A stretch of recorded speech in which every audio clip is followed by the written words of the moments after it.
Assalamualaikum warahmatullahi wabarakatuh.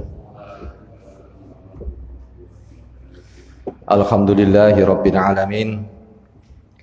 Hamdan yuafi ni'amahu wa yukafi mazidah.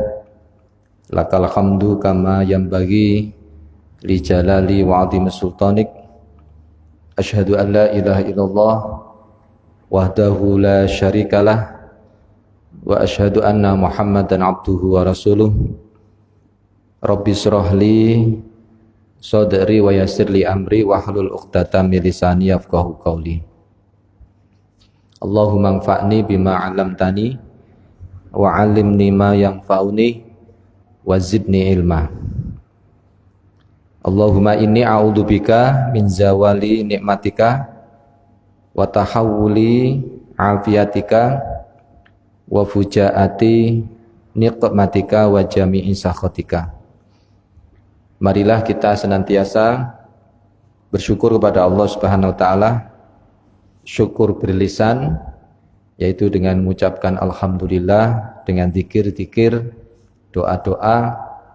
Mudah-mudahan doa itu adalah untuk menguatkan keyakinan kita dan memberikan ketenangan jiwa kita di dalam kehidupan kita, karena hidup yang kita lakukan, yang kita alami ini itu harus ada kekuatan, yaitu kekuatan doa, Pak. Karena dari mulai kita bangun tidur sampai tidur lagi, kita jangan sampai terlupakan dengan doa. Setan apapun yang menggoda manusia itu akan hilang karena kita mempunyai kekuatan doa. Maka Nabi mengatakan ad-du'a'u mukhul ibadah. Berarti doa itu intinya dari ibadah. Kalau Bapak Ibu aktivitas apapun, kalau lupa dengan doa, itu pasti kita itu lalai. Nah, mudah-mudahan segala aktivitas kita ini diiringi dengan doa. Amin ya rabbal alamin. Sholawat beriring salam semoga tetap tercurahkan kepada Nabi Muhammad sallallahu alaihi wasallam. Kita lanjutkan, yaitu kajian tentang ibadah yang sesuai dengan himpunan putusan tarjih. Segala apa saja yang kita lakukan, apa itu ibadah mahdhah, apa itu ghairul mahdhah, itu pasti ada dalilnya. Maka majelis tarjih dan tasdid itu memberikan pencerahan ketika di masyarakat itu ada permasalahan, walaupun itu ibadah mahdhah yang tidak bisa dikurangi dan ditambah, itu juga majelis tarjih dan tasdid itu juga menyampaikan kalau ibadah mahdhah yaitu sholat, gerakan sholat yang dicontohkan oleh Nabi itu yang bagaimana? Ternyata di masyarakat itu bermacam-macam. Selama itu ada dalilnya, maka kita harus lakukan. Tapi permasalahannya di masyarakat itu tidak membuat cerdas di dalam mensikapi. Nah, yang paling penting adalah gerakan sholat kita ini sesuai, harus berusaha. Kalau belum persis, sholat kita tetap diterima gitu. Cara duduk iftiros kita, cara duduk tawaruk kita, itu memang kalau persis gitu memang tidak bisa, tapi kita usaha. Saya juga banyak melihat bapak-bapak itu ketika sholat itu duduk iftirosinya juga belum persis gitu, sehingga telapak kakinya itu masih diduduki dua-duanya atau dilipat. Apalagi kalau di kemarin itu ada duduk i'tiqa gitu. Nah, duduk i'tiqa itu yang disampaikan kemarin itu, yang di sini itu bal hiya sunnatut nabiyika, termasuk sunnah nabimu, yaitu duduk al-iqa gitu ya, duduk di atas dua kaki. Nah ini al-iqa'i 'alal qadamaini. Lah ini hadis Bapak Ibu, saya sering melihat duduknya ini al-iqa'i 'alal qadamaini. Ini hadisnya itu hadis riwayat Muslim, hadis At-Tirmidzi dari Tawus radhiyallahu anhu. Nah, Albani dan Al-Arnad itu menilainya sahih. Karena duduk al-iqa itu dilakukan oleh Tawus, ini asing, Pak. Asing. Dalam pandangan ulama hadis saat ini, duduk di atas apa, Pak? Dua kaki, ya. Ini asing ini. Kemudian seperti dalam pandangan ulama hadis saat ini seperti Abu Zubair, Abu Zuhair, Muawiyah bin Khudami, dan tidak disukai oleh mayoritas ulama. Ya, maka untuk mencari legitimasinya, cara duduknya ini, ia meriwayatkan bahwa duduk iqa itu seperti yang pernah dilakukan tiga sahabat. Siapa yang melakukan itu? Abdullah bin Abbas, Abdullah bin Umar, kemudian Abdullah bin Zubair. Ya. Ini hadis mauquf, Pak. Hadisnya mauquf, walaupun sahih, tapi hadisnya mauquf riwayat Baihaqi Al-Kubra. Ini dalam kitab Kubra. Nah, tetapi duduk seperti ini, Bapak Ibu, kontroversial gitu ya. Jadi duduk al-iqa itu di atas dua telapak kaki di anunya. Memang sahabat Nabi yang melakukan itu Abdullah bin Abbas, Abdullah bin Umar, Abdullah bin Al-Zubair. Nah, ini kontroversial. Supaya kita memahami, yakni diperdebatkan kualitas hadisnya. Nah, hukumnya juga, Pak. Bahkan maknanya. Ya. Makanya kita kan sering melihat ketika kita melihat sholat seseorang itu memang ada yang duduk ala qadama ini. Bahkan karena tidak ada penjelasan rinci tentang cara duduk iqa dari hadis Nabi, sehingga para ulama tidak sama di dalam mendefinisikan duduk iqa ini. Ya. Yang pertama, ada ulama yang menyatakan bahwa duduk iqa itu adalah duduk dengan cara melekatkan pantatnya ke tanah. Melekatkan pantatnya ke tanah. Gimana, Pak? Berarti pantatnya itu dilekatkan ke tanah, menegakkan betis. Menegakkan betis. Nah, itu. Melekatkan pantat ke tanah, kemudian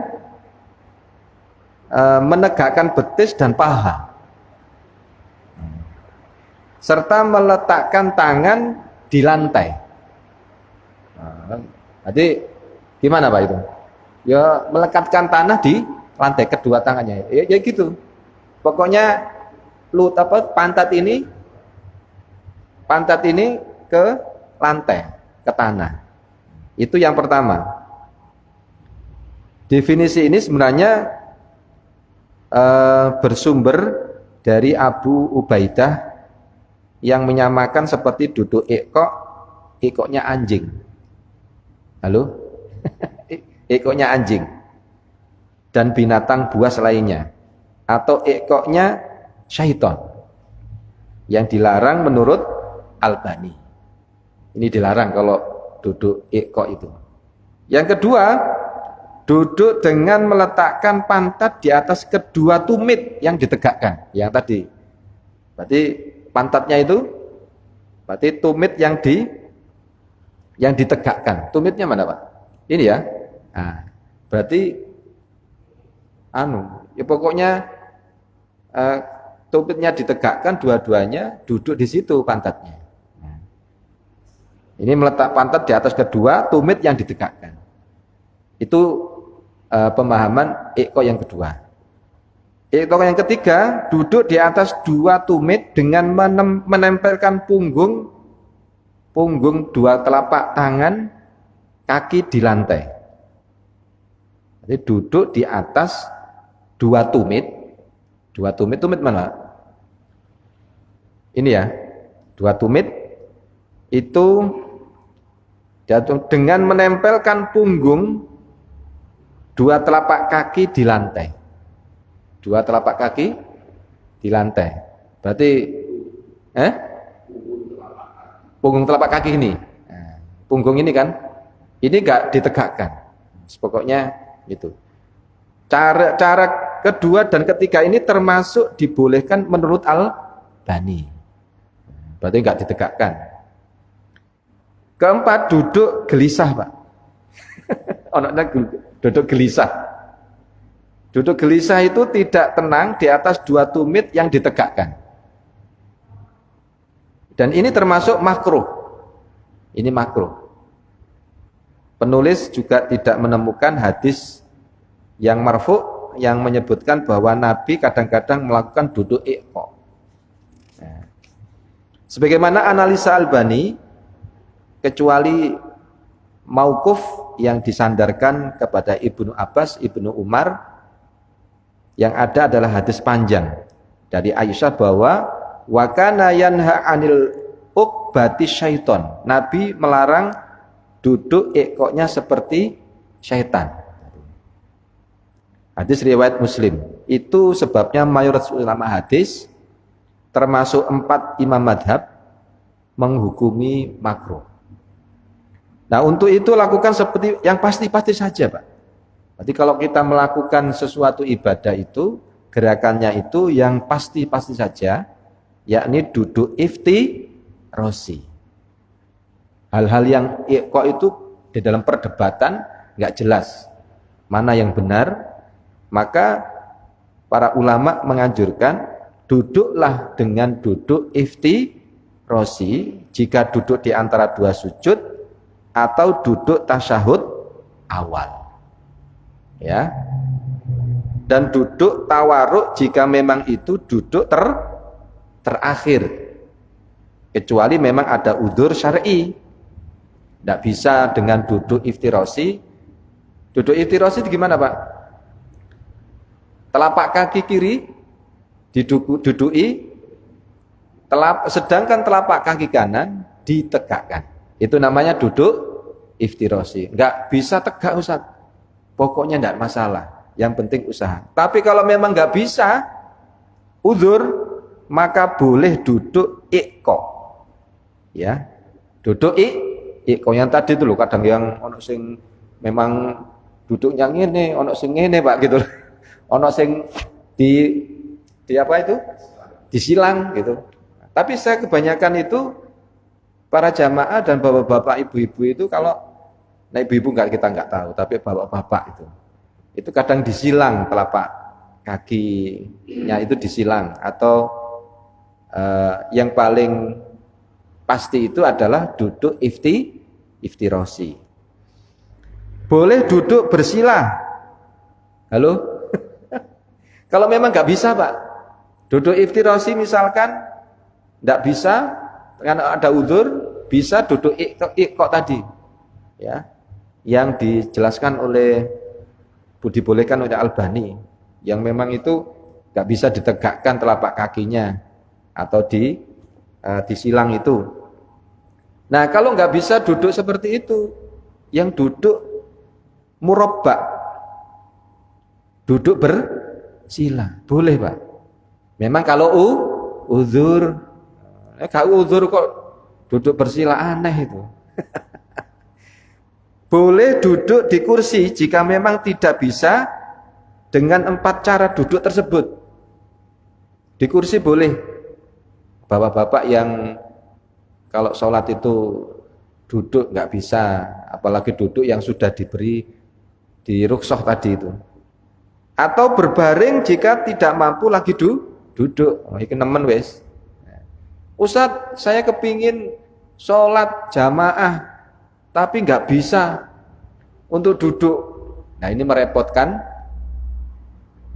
siapa Pak? Ya anaknya, mungkin juga anaknya. Saking kepinginnya berjamaah tapi nggak bisa duduk, ya. Tapi disuruh kepingin ke masjid. Ya, itu terserah lah. Kalau memang mampu dilakukan, ya monggo. Gitu. Nah pada saat duduk tasyahud, bacalah tahiyat dengan posisi jari-jari tangan kiri terjulur di atas tempurung lutut, sedangkan jari-jari tangan kanan dengan posisi mengepal kecuali dari jari telunjuk yang menunjuk untuk berdoa. Yang ini yang tasyahud akhir. Nah ini hari ini kita sampaikan duduk tasyahud akhir untuk mengakhiri sholat. Nah, ini bab hari ini. Kenapa kemarin itu ada yang bertanya, sebuah pertanyaan itu ini sudah dijawab oleh majelis tarjih dan tasdid mengenai permasalahan di masyarakat itu, perbedaan itu pasti. Salah satunya contoh sekarang ini yang momen merayakan 17 Agustus ya 1945. Nah, bagaimana hukumnya? Nah, hukumnya itu majelis tarjih mengatakan itu mubah. Apalagi menghormati bendera, ya. Itu tidak mengarahkan kepada ritual atau keyakinan akidah. Ya. Ada yang mengatakan bid'ah atau tidak kalau kita itu menghormati bendera. Padahal itu kan tujuannya untuk menghormati, tidak mengarah kepada ibadah. Nah, bagaimana kita merayakan 17 Agustus? Boleh-boleh saja, asalkan itu tidak bertentangan dengan agama. Satu contoh seperti ritual, harus ngene gitu Pak. Nah, itu kan mengenang jasa para pahlawan yang berjuang untuk membela negara. Nah, kalau kita ini tidak mengenang atau terima kasih. Terima kasihnya itu kalau kita ini Indonesia ini diperjuangkan oleh bapak-bapak kita, kemudian kita tidak memanfaatkan kemerdekaan ini dengan yang baik, maka boleh jadi kita nggak bersyukur. Nah, itu hukumnya apa? Mubah, karena itu muamalah. Nah, ada juga kemarin saya sampaikan pertanyaan tentang duduk iftirasi. Ada yang mengatakan itu duduk kalau sholat 2 rakaat ya cuma duduknya ya iftirasi walaupun itu subuh. Nah, pertanyaan kemarin kan sudah saya jawab, tapi di majelis tarjih dan tasdid itu juga ada yang bertanya. Dan kalau memang sholat walaupun itu 2 rakaat, ya, walaupun itu tasyahud akhir, tetap itu dengan duduk tawaruk. Nah, agar supaya jelas, kita membahas tentang duduk tasyahud akhir untuk mengakhiri sholat. Apabila sholat yang dilakukan adalah sholat 2 rakaat. 2 rakaat, Pak. Seperti sholat subuh, sholat Jumat, kan 2 rakaat itu. Dan sholat sunnah 2 rakaat. Maka setelah bangkit dari sujud kedua pada rakaat kedua, lakukanlah duduk tasyahud akhir untuk mengakhiri sholat dengan tata cara 1. Tata cara duduk tasyahud akhir, duduk tawaruk. Walaupun itu 2 rakaat, kalau memang tahiyat akhir, ya duduk tawaruk. Tapi sekarang ini ada yang mengajak, atau mungkin pemahamannya itu kalau 2 rakaat ya duduk iftirosi, gitu. Ya kan? Sholat Jumat ya 2 rakaat ya duduk iftirosi, padahal itu tahiyat akhir. Nah, duduk tasyahud akhir dilakukan untuk mengakhiri semua sholat, termasuk sholat 2 rakaat. Kan itu tahiyat akhir, Pak. Duduk tasyahud akhir dilakukan dengan cara duduk tawaruk, bukan duduk iftirosi. Yang dimaksud dengan duduk tawaruk ialah duduk dengan memasukkan atau memajukan kaki kiri di bawah kaki kanan, ya. Sementara telapak kaki kanan ditegakkan dengan jari-jari ditekuk. Misal ditekuk, jari-jari tekuk, dan ujungnya mengarah ke kiblat. Dan duduk dengan bertumpukan pantat di atas lantai di tempat sholat. Itu namanya duduk tawaruk. Walaupun itu sholat 2 rakaat, ya duduk tawaruk. Itu. Nah, ini kan ada itu. Sholat 2 rakaat ya iftirosi gitu.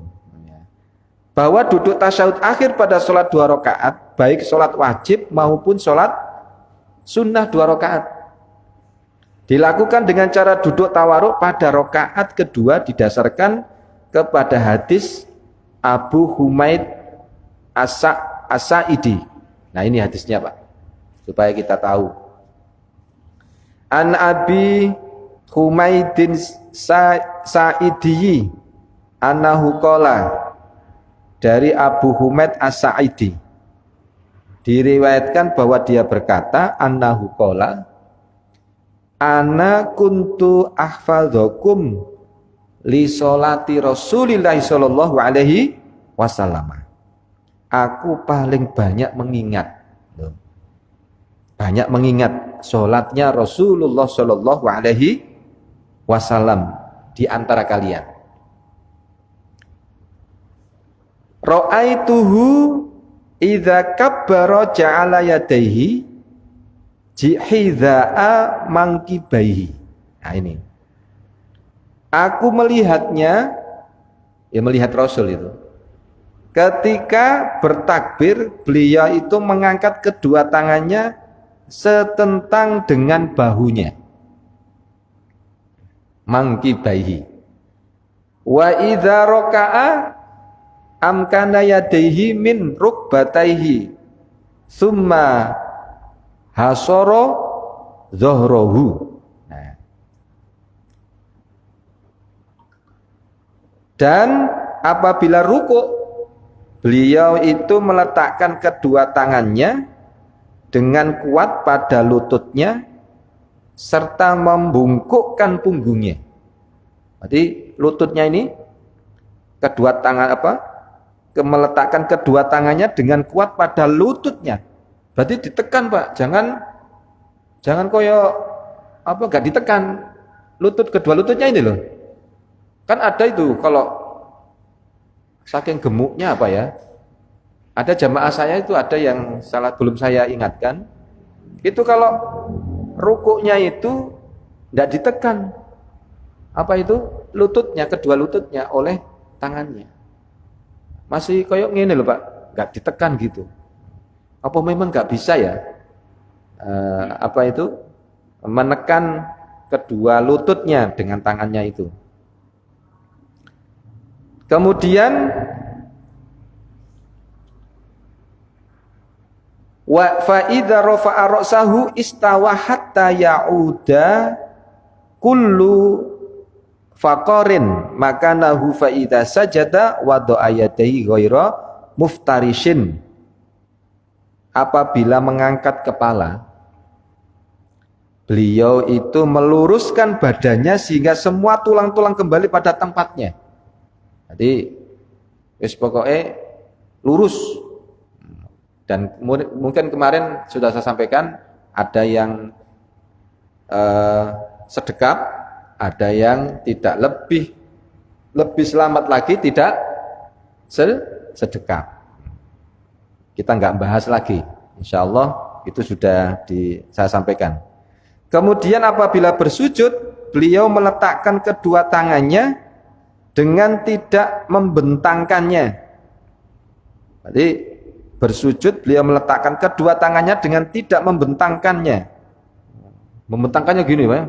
Ini ya, membentangkannya dan tidak pula menggenggam keduanya serta menghadapkan semua ujung jari-jari kedua kakinya ke arah kiblat. Enggak mengepal, Pak. Berarti kalau telapak tangannya ini enggak ngepal gini. Pokoknya push up ya. Ya. Semuanya jari-jari kedua kakinya ke arah kiblat. Berarti apa itu telapak kakinya itu ditegakkan. Ditegakkan. Apa itu rapat atau renggang? Lebih selamat lagi adalah direnggangkan, tidak apa itu Pak? Tidak dirapatkan. Ada yang merapatkan, pokoknya yang nyaman. Tapi lebih secara hadis itu kalau memang posisi kita berdiri itu telapak kaki kita itu renggang, ya semuanya renggang. Tapi kalau memang nyamannya itu dirapatkan, ya monggo gitu ya. Tapi kalau dibahas tentang hadisnya, kemudian itu lebih renggang aja. Ya. Kemudian apabila duduk pada rakaat kedua, beliau itu duduk di atas kaki kirinya dan mendirikan telapak kaki kanannya. Nah, itu namanya duduk iftirasi. Dan apabila duduk pada rakaat terakhir, beliau itu memajukan kaki kirinya ke depan dan mendirikan tapak kaki yang lain kanan dan duduk di tempat duduknya. Berarti apa itu? Itu namanya duduk tawarruk. Ini hadis riwayat Bukhari. Ini hadisnya juga panjang. Hadisnya Humaid bin As-Sa'idi diriwayatkan oleh Abu Dawud. Ini insya Allah sama saja. Sementara itu dalam riwayat Tirmidzi, lafadz hadisnya berbunyi gini. Hatta kanatir ruk'atul lati tangqadi fiha sholatuhu akhara rijlahul yusra wa qa'ada ala shiqahihi mutawarrikan summa salama, hingga sampai pada rakaat terakhirnya di mana sholatnya akan berakhir, beliau itu memajukan kaki kirinya ke depan dan mendirikan telapak kaki yang lain kanan dan duduk pada bagian kiri pantatnya secara tawarruk lalu mengucapkan salam. Hadis ini secara tegas Bapak Ibu bahwa pada setiap duduk tasyahud akhir yang di dalamnya itu ada salam, untuk mengakhiri sholat bentuk duduk tasyahudnya adalah duduk tawarruk. Pernyataan duduk tasyahud yang ada salamnya itu untuk mengakhiri sholat itu adalah pernyataan umum yang mencakup sholat 2 rakaat juga, Pak. Pokoknya kalau 2 rakaat ya pokoknya sholat tuh, kalau tahiyat akhir ya tawaruk. Mencakup sholat 2 rakaat, 3 rakaat, dan 4 rakaat. Bahwa dalam hadis Abu Humaid As-Sa'idi riwayat Bukhari disebutkan apabila duduk pada rakaat kedua, beliau duduk di atas kaki kirinya, maksudnya adalah duduk tasyahud awal yang tidak ada salam di situ, dan situ jelas hadisnya itu sendiri. Jadi pendapat bahwa hadis riwayat Bukhari menunjukkan kepada duduk iftirasi pada rakaat kedua dalam sholat 2 rakaat adalah pendapat yang marjuh. Pendapat yang marjuh. Sedangkan rojih, marjuh itu ya gak cocok lah Pak, ya marjuh. Yang rojih adalah pendapat bahwa pada setiap duduk tasyahud akhir yang padanya ada salam, nah ada salam ini, baik sholat 2 rakaat atau 3 rakaat maupun 4 rakaat, maka duduknya adalah duduk apa? Tawarruk. Jelas gitu? Nah, ini perlu disampaikan, dan ketika ada penjelasan yang lain itu memang dia pakai hadisnya umum. Hadis Inji.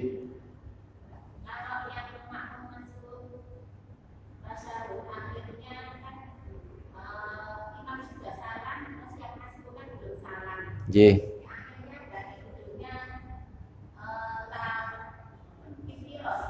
Oh, leres nggih. Memang ada 2 pendapat. Saya ada, kalau memang itu dia masbuk dan ingin menambah rakaatnya supaya menunjukkan dia itu kurang rakaatnya, maka duduknya duduk iftirasi. Nah, ada yang berpendapat, ada yang berpendapat duduknya tawaruk, karena imam itu duduknya tawaruk akhir, tahiyat akhir, yang ikuti imam. Dalilnya itu apa yang imam ikuti, ya diikuti gitu. Tapi kadang bisa jadi lupa, Pak. Padahal dia itu dia itu lupa, padahal dia itu 1 rakaat kurang, harus nambah 1 rakaat lagi. Memang dia mengikuti imam duduk tawaruk, ya ikut duduk tawaruk, padahal dia masbuk. Itu nanti bisa jadi nanti lupa, dia ikut salam gitu. Maka para ulama mengatakan lebih baik orang yang masbuk yang kurang rakaatnya yaitu duduknya iftirasi. Ya, tapi kan itu kan masbuk, khusus orang masbuk dibolehkan. Kan namanya manusia. Saya mencoba, Pak. Karena dalilnya itu apa imam perintahkan itu, ketika imam ya tawaruk, ikut tawaruk. Kan gitu. Kalau itu dipakai dalil itu, maka kondisi apa yang di lapangan itu tidak sesuai. Coba secara manusiawi, ketika kita memang pakai dalil yang ngikuti imam, bisa jadi kita ikut salam ini. Maka pendapat para ulama itu lebih baik yang kurang rakaatnya, maka duduknya iftirasi, tidak harus ngikuti apa? Imam. Bisa dipahami Pak, Bu? Nah, insya Allah saya coba nanti, saya kepingin kalau yang masbuk itu pendapatnya siapa, sehingga lebih baik kita mantap gitu Pak. Ya. Nggih. Ada kali satu jamaah itu rapat sekali. Nggih, rapat. Sehingga nggak bisa duduk tawaruk. Nah. Kalau duduk tawaruk semua, roboh kabeh. Saya sering kan gitu,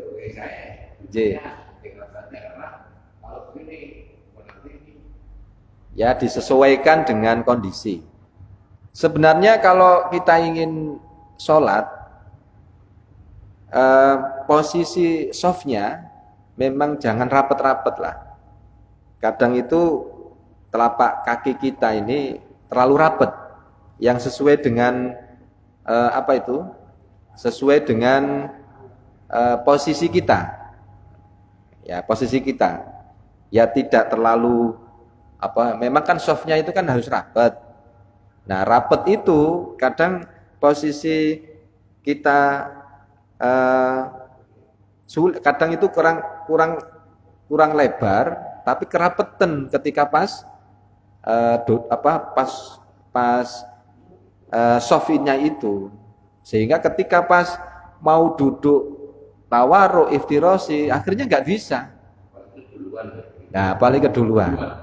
Lebih baik kita harus menata cara untuk berdiri kita, ya. Maka nanti akhirnya seperti itu kasusnya. Ketika kita duduk tawaruk nggak bisa, akhirnya ya duduk iftirosi. Boleh atau tidak?